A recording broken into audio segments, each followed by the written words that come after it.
Hey there, I'm Joey, welcome to the channel, and today it's time to discuss what the characters from Yu-Gi-Oh! Would play if they were to build Magic the Gathering commander decks. Yu-Gi-Oh! Characters are famous for their signature cards, and much like Yugi with his Dark Magician or Kaiba with his Blue Eyes White Dragon, one of the most amazing things about the commander format of Magic the Gathering is that it gives players the opportunity to have that exact same experience. Constructing a commander deck and nominating a deck leader is all about self-expression, about creating a signature style that you can share with other people, and that's part of what's helped it become Magic the Gathering's most popular format. But that begs the question, if the characters in the Yu-Gi-Oh! Show were to switch from their beloved duel monsters over to Magic and to Commander, what would they build? If they were putting Magic cards into those duel discs, what deck are they bringing? Let's find out. Time to play Pot of Greed and draw 3 cards, sacrifice 2 monsters to tribute summon my powerful creature in attack mode, and place 1 card face down, and give these fictional friends and daring duelists a magic makeover.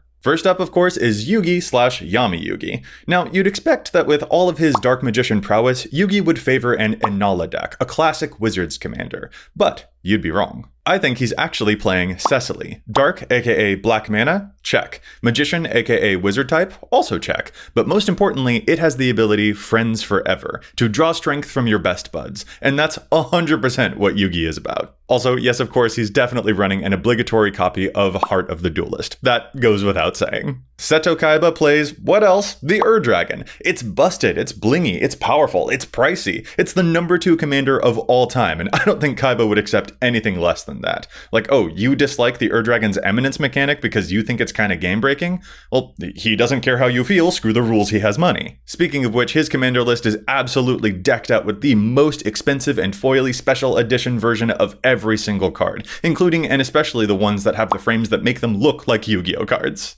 Joey Wheeler, the Brooklyn Rager who shares my name. I know we all associate Joey with Red Eyes Black Dragon, but the stronger characteristic of Joey's deck is how much he relies upon luck, especially Time Roulette Go. This boy is totally playing the coin flip deck of Zindersplit and Okaun, because so many of his duels come down to pure chance, and yet for some weird narrative reason, the odds always seem to work out really well in his favor. Maximilian Pegasus. He's an icon, he's a legend, he is the moment. One of the most iconic villains in the entire history of fiction. I love this man. He loves his Toon World, of course, which means his commander deck, unfortunately, would almost certainly feature a bunch of cards, silver-boarded stuff, things that break the fourth wall. And it's just so not cool that he's playing those cards in his deck and he didn't give the table a heads up about it first at game night. But like also, he created the game and he's holding your brother's soul hostage, so you probably just all have to deal with it. Initially, I was going to propose that Pegasus would run Garth One-Eye to match his Millennium Eye, but the more I think on it, what commander prominently features a storybook that Pegasus would really want to play? I think the answer is Tulane, Teller of Tales. Not only because of the book, and not just because it will reward him for every parody creature that he plays, but also because that commander is bonkers levels of busted. And let's be real here, Pegasus is here to slay. Side note, Pegasus also totally runs theft effects to make you relinquish control of your creatures, and he runs the card Telepathy to always see what's in your hand, which everyone at Commander Night just hates. Oh my god, I just love that character. Hello, Yugi boy. Diva. Who's next? Grandpa, Solomon Moto. There's no other option here. This is a slam dunk Attempsis, the magic card that lets you Exodia obliterate your opponents once you get the right cards in your hand. His deck has no pathetic cards, Kaiba. For some reason, though, people keep casting Trapped in the Screen on him in like every game. It's really weird. I wonder what that's about. If you want to save him, you should try those like and subscribe buttons on your own screen. Those are the power friendship buttons right there. My Valentine. Her signature card is, of course, Harpy Lady, but Harpies in Magic are kind of sinister compared to their depiction in Yu-Gi-Oh! And sinister is not really Mai's vibe. For her, it's not just about Harpies, it's about flying creatures that help make each other stronger. Therefore, I propose that My Valentine would run Errant and Giata, who not only cares about assembling lots of flyers, but who also lets you take a look at the top card of your deck, and that plays perfectly into Mai's Aroma strategy that lets her pretend to be a psychic. Bakura saddles up to game night with Marika Barrett to change of heart your creatures over to his side of the field. Much like Bakura himself, at first Marika appears to be just the sweetest gummy bear ever, but when you actually play against it, that deck is pure, wicked cutthroat. Also, wait a second. Bakura has the Millennium Ring, and in Magic there's the ultra-rare single copy of the One Ring. And you know who owns that, and who also plays Marika? Is Bakura Post Malone?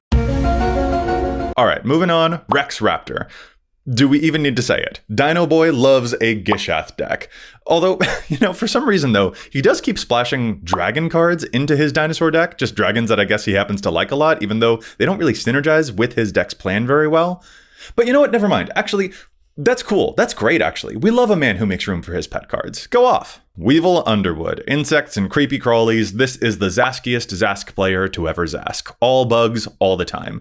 Everyone at the game store tries to not end up in a game with him, though, because he keeps being like low-key accused of cheating maybe, or like messing with his opponent's decks. And there was even that one time where potentially it sounded like he stole someone else's cards and tried to toss them into the sea. Everyone tries to avoid this guy, but then again, at the same time, it is really satisfying when someone does play against him and just wipes the floor with him and puts him in his place. Mako Tsunami, sea creatures deck. Kinesos will be our legendary fisherman, summoning up all manner of krakens and leviathans that Mako just loves. He's not a one-trick pony though, you guys. He swears. He's got a versatile spread of decks that he could play. He's got backup stuff, like a Rixmathes or Kiora. Yeah, there's no changing him. By the way, real quick, did anyone out there ever play Duelist of the Roses? Like, I don't know if that was a hit of a game or if it's an underrated gem now or anything. I remember having a lot of fun with it. I built a water deck in that game, which is why I bring it up now.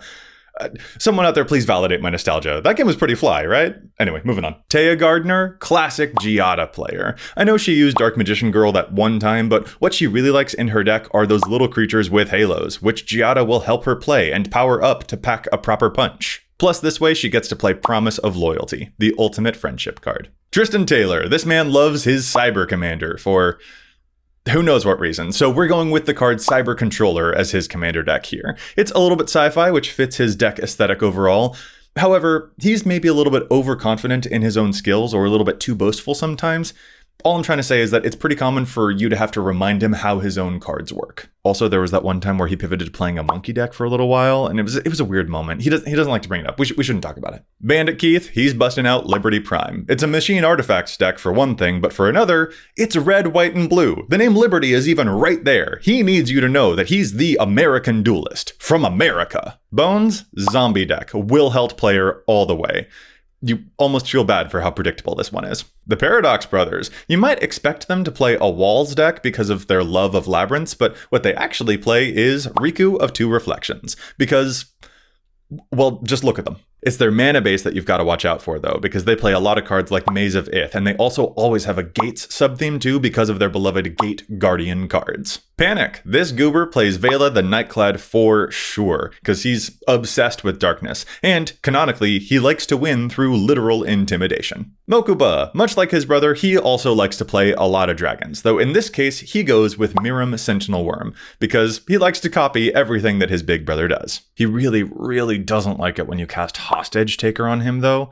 But, I mean, at this point, though, it's happened to him so many times that he is just kind of used to it by now. Esperoba. Easy pick, slam dunk. This charlatan plays none other than Sen triplets. It lets him see your hand so that he can keep pretending to be a psychic. And more importantly, that card also functions like Jinzo, because it stops you from being able to use your instant speed cards on his turn. However, if he comes to Commander Night, he will be bringing his 4 or 5 or 19 little brothers along with him, and you will most certainly have to tell them off for outside interference. The Rare Hunters. Their decks run the gamut, but they all have one thing in common. They all play for ante. This particular one, though, Seeker, with the all-defense deck trying to assemble Exodia in his hand, Pramicon player right there, slowing the game down to a crawl so that he can assemble some convoluted 5-card combo, and no one has a good time. Duke Develin of Dungeon Dice Monster fame. He's obviously playing Mr. House, the dice rolling deck. He's rolling dice, he's playing stuff you've never even heard of, and he's way more popular than everyone else at the game store. You always kinda wonder, though, if he's secretly sad that everyone always chooses to play Commander every night instead of any other game. Like, is he low-key kinda bummed that we always choose to play a card game instead of playing, like, Yahtzee or something? Man, you know what, Duke? We appreciate you for that. For making that sacrifice there. That's a real pal right there, putting the group's needs ahead of his own. There's the sadness behind this man's eyes. There's a tragedy here.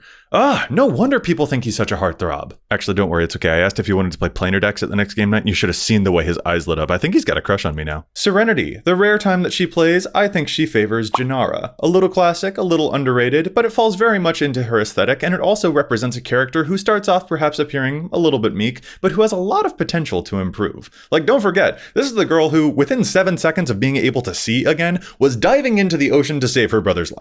And goddammit, Tristan, stop putting that card into her deck. It's not funny, bro. Loomis and Umbra, we get it. You guys are obsessed with masks. We can see how much you like your Estrad deck, but do we always have to play 2-on-2 matches every time you're at game night? Arcana. Now this is the Inala player. Dark Wizards, aka Dark Magicians. Being a bit of a copycat, he maybe even runs an evil clone sub-theme in his deck, and he's very careless with his cards. Careful though, he loves Spelljammer effects, which is to say, he runs more counterspells than seems entirely necessary. Strings, the quiet one. With all the humanoid slime and jam tokens and whatnot, I wagered that this guy's got a Slogurk Ooze theme deck. One that also happens to be weirdly filled with a bunch of puppeteer and mind control effects in it.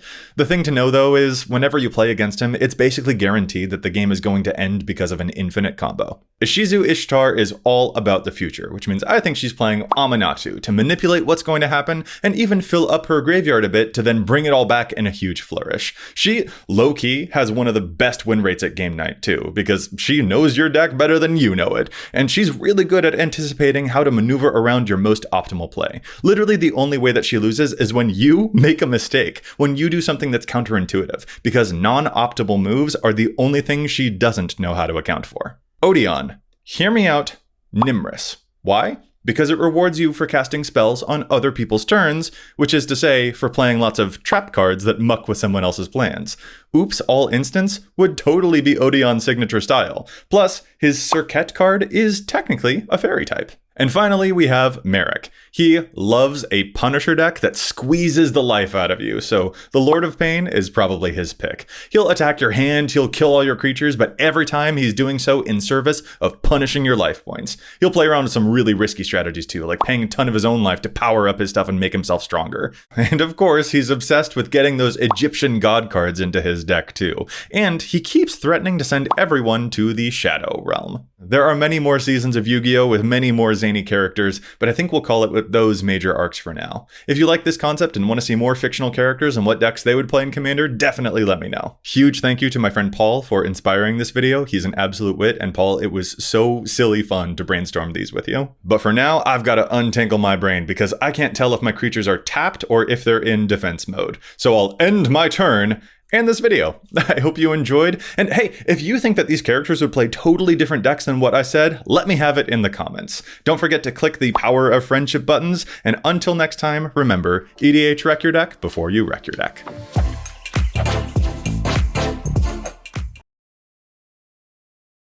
Crying out loud, I'm having a crazy hair day. Maybe the universe knew that I was filming something about Yu-Gi-Oh! Today.